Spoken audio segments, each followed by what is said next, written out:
একটি কথা খুব পরিষ্কারভাবে বলতে চাই, যেটা আমরা এর আগেও বলেছিলাম, যে আমরা মনে করি যে সমস্ত সংকটগুলোর মূলে যে বিষয়টা আছে সেটা হচ্ছে যে সত্যিকার একটা গ্রহণযোগ্য একটা নির্বাচন, সেই নির্বাচনের মধ্য দিয়ে জনগণের যে পার্লামেন্ট তৈরি হবে, সেই পার্লামেন্টে এই সমস্ত যে সমস্যাগুলো হয়েছে তাকে তারা সংবিধানের মধ্যে নিয়ে আসবে এবং সেগুলো সেভাবে দেশ চলবে।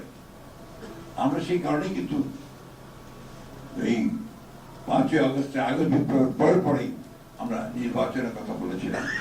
তখন আমাদের কারণে বলা হয়েছিল আমরা ক্ষমতা চাই, সেই জন্য আমরা যে দ্রুত নির্বাচন চাই।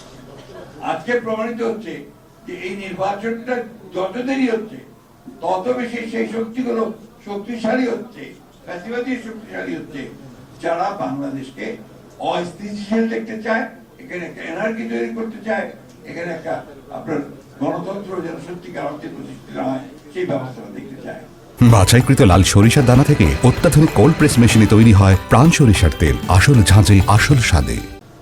আজকে সেই জন্যই আজকে আমি বক্তব্য বেশি বাড়াতে চাই না।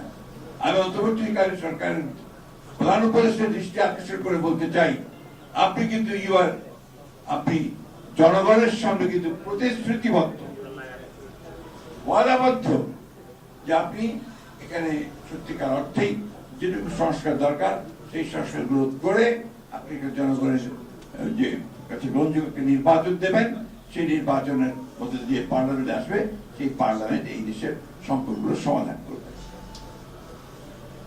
সুতরাং আজকে যদি এর থেকে কোনো ব্যত্যয় ঘটে, এর থেকে বাইরে যদি যান, তার দায় দায়িত্ব সম্পূর্ণ আপনাকেই বহন করতে হবে। এই কথাটা আমি খুব পরিষ্কার করে বলতে চাই।